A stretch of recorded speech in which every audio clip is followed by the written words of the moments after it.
Nakita't nakilala mo na ang tatlong mga makikisig na lalaki sa inyong harapan. Ex na si Dominic, anong masasabi mo? Para sa'yo, sino pinakapogi? Si William. Si William. Para sa'yo, sino pinakamagandang manamit? Si Boaz. Si Boaz. Para sa'yo, sino mukhang pinakamabait? Si Jo Marie.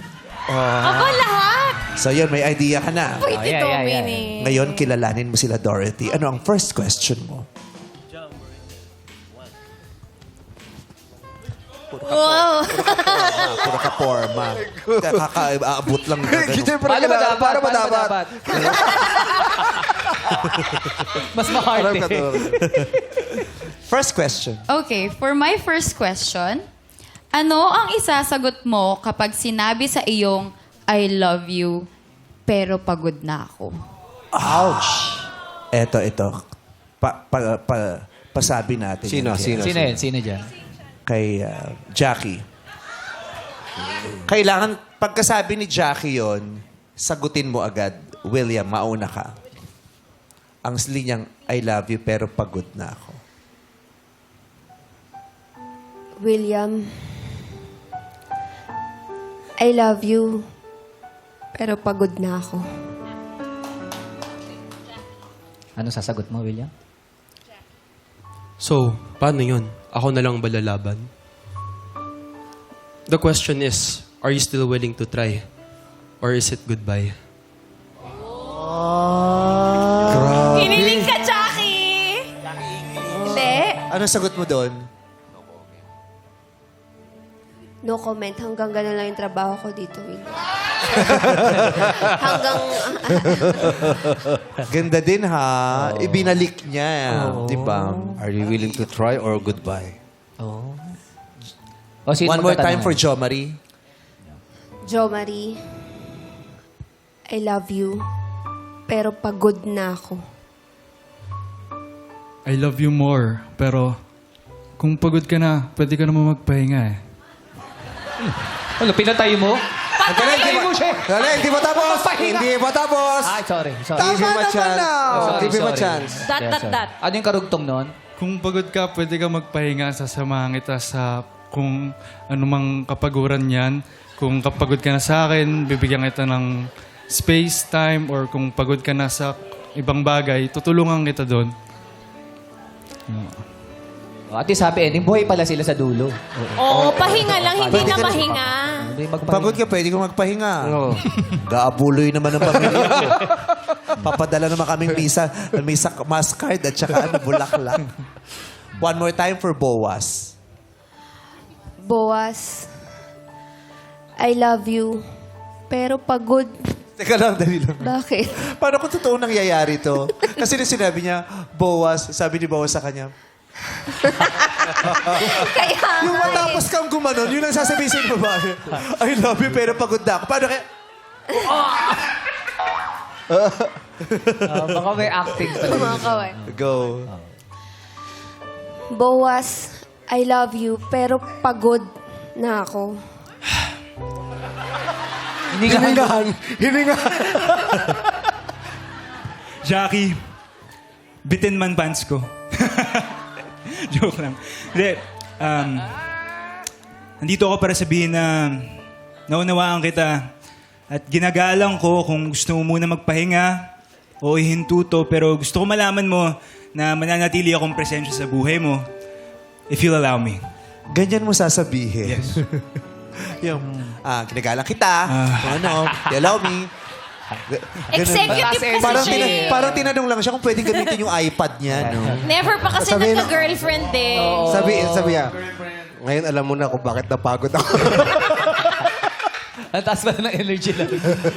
So, iba-iba yung atake nila. Sa sagot nila, malalaman mo kung paano sila tumatanggap ng mga ganong sitwasyon at kung paano yung mga laman din ng isip nila. Base sa kanilang mga sagot, kanino ang first green flag? My first green flag would be si Searchy number 1. Alin doon ang... Yung, are you willing to try or is it goodbye? With the poetry. Si William ang nakakuha ng first green flag base sa kanyang suot. Yes, nakagreen kasi. Dahil naka-green din kasi siya. Congrats, William! Aprobado pa sa iyo yun, Dominic? Approve naman po. Approve naman. Siya din ang pinipili mong sagot? If ako pong papapiliin, I'll give the green flag point to Boaz po. Bakit? Actually, same po kami ng sasabihin, pero in a different way lang po yung pagsabi. Ayaw mo nung atake niya. Yung message lang, Okay. Next question, Dorothy. Second question is, ano ang mas masakit? Pinatagal bago ka hiwalayan? O bigla kang hiwalayan? Mabilis o pinatagal? Unahin natin si Boaz. Pareho eh. Alam mo, ang baho-baho na sa studio. Itigil mo na yan. Buwelo lang! Yun ang Hindi mo buwelo nakita niya. Oy, syempre, Ang daming dumidilim na ilaw. Gary V style Pag yung langaw na naman bumalik dito, sinasabi ko si Boaz. Oo, matagal na siyang wala. Kasi nagtututbrush ako lately. Ikaw, Bawas. Pareho kasi yung isa, Hindi, kailangan mamili ka ng mas. Ang tanong ay, ano ang mas masakit? mas masakit yung pinatagal. Ako kasi yung tipo ng tao na gusto ko upfront, sabihin mo na sa akin para ma-brace ko na rin sana yung sarili ko. At saka, since minamahal ko nga rin yung tao, masakit din naman sa akin na magkaganon siya. Kasi mahirapan din siya eh. Pareho kami mahirapan sa opinion ko. Mas masakit yung pinatagal para Ano ba? kay Boaz. William. Ganun din po. Mas masakit yung pinatagal. Kasi parang pag nagka-desisyon na, yun na po yun eh. And parang if you give like an allowance, it's more of parang sa pride na lang, ganun, kung papakawalan na ba o hindi. Kasi once nag-decide, it's over. And it's best to know so you could move on earlier and you can prioritize yourself and fix yourself to get ready for another person rather than leading things on. And yeah. Yeah. Okay. Jo Marie. Para sa akin po yung matagal din po. Dahil ako po yung tipong tao na kailangan kausapin agad kung anong decision sa buhay, kung anong kailangan gawin. Kasi pag pinatagal pa yan, parang manipulation na po yung tawag dun eh.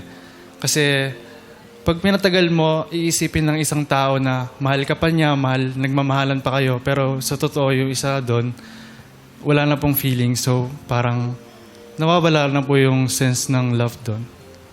Thank you. Thank you. Dorothy, may green flag na ibibigay. Kanino ito? Pare-pareho lang naman po silang pinili yung pinatagal. But mas nagustuhan ko po yung reasoning ni Boaz. Na? Na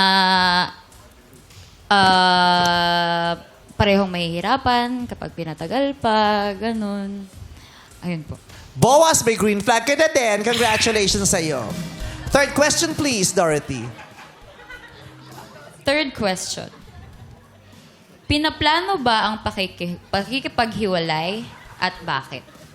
Pinaplano ba ang pakikipaghiwalay at bakit? Jo Marie.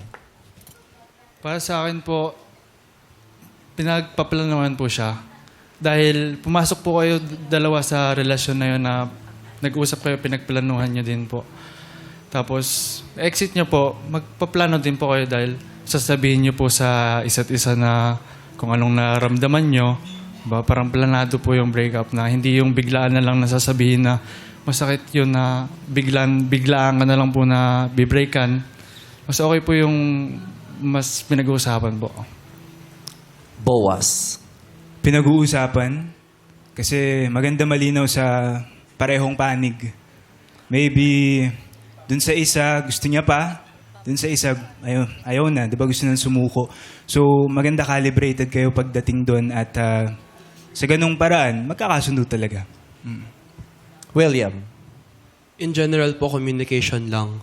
And respect for the other partner. So, planuhin in a way na hindi bastos yung pagkaka-end and in good terms so that there's no trauma that happens and both of you agree and yeah.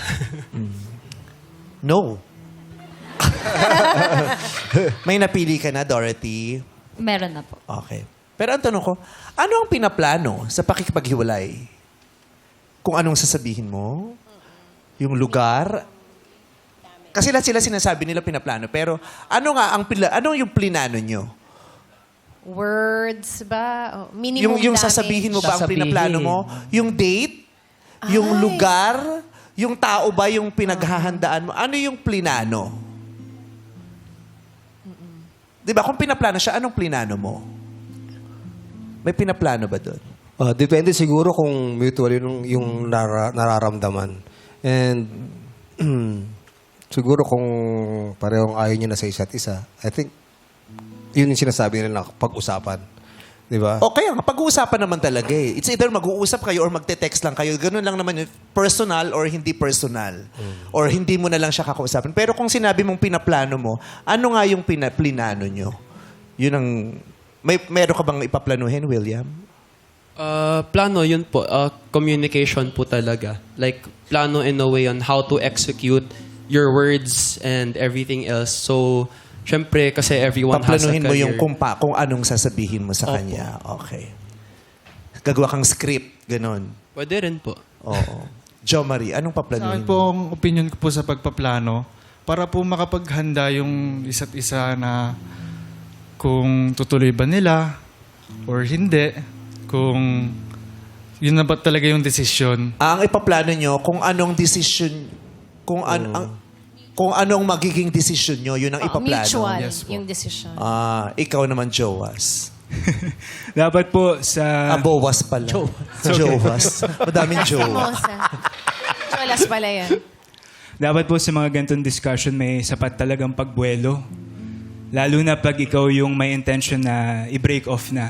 And I would approach it as though kakausapin ko yung kaibigan ko. Kasi gusto ko yung relasyon nakaugat doon. Hindi, ang tanong ko lang naman, kung magpaplano Lugar ka, ano ang ba? paplanuhin mo? So, yun nga, dapat planuhin mo yung words mo talaga, yung approach mo. And you have to be delicate with that person's feelings. Words. At least mas klaro ngayon. Yung di iba ba? kasi lugar yung pinaplano. Yeah. Public place. Yung setting, di ba? Yung iba, san yung huling araw namin together? San kami magpapaalam? Magkikita ba kami sa burol? Di ba yung ganun? Magkita tayo sa burol. Yan. Di ba ganun? Pero sino pumili nun sa Intramuros sa inyong dalawa? Ako po. Kasi plinano mo talaga yung sa Intramuros mo siya kakausapin. Yun ang gusto mong setting. O nagkataon lang? Nagkataon lang po. Kasi nga architect. Pero pag pupuntahan lagi nilang dalawa yun, maalala nila yun dito. At saka convenient sa kanya, galing siya sa school. Hindi na siya Walking lalayo. distance Lapit. lang. So, kanino ang last green flag? My last green flag would be given to Boaz. Kay Boaz! Sa no girlfriend since birth. Walang ano sa'yo yun? Parang walang pressure na walang experience yung makakadate mo if ever. It's okay po. It's okay. Opo. Okay. Si Boaz ang napili. Siya na ang makakadate ni Dorothy. Congratulations. Yes, eto muna ang mga searchy na hindi mo napili. Searchy number 1. William, magpakilala ka na. Hello. Nice to meet you. William. Si William Oh, umirap na si William. Nice to meet you. Ito naman ang isa pang search na hindi mo napili. Magpakilala ka na. Hi. My name's Jom. You're really pretty. Thank you. Thank you. Dominic, anong mensahe mo para kay Dorothy?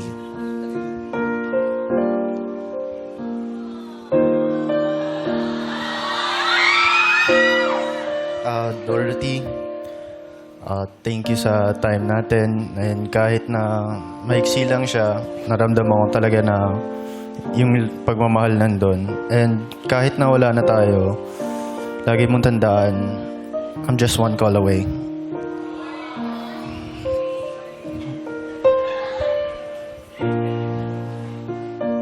Dom, thank you for everything, for the friendship, for the love, for the care.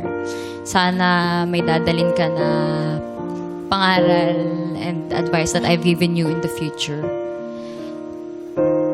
We had a good run, and I wish you nothing but the very, very best. Thank you, Dorothy. Dominic, anong gusto mong sabihin kay Boaz? Hindi si Boaz yan, si Dorothy yan.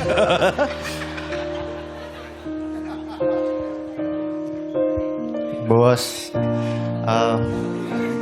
ikaw na bahala kay Dorothy. Even though you don't have any experience, just make sure na she deserves the best, okay? Maraming salamat. Boas, hindi ka na kompleto. Boas ka na. Umupo ka na doon sa tabi ni Dorothy.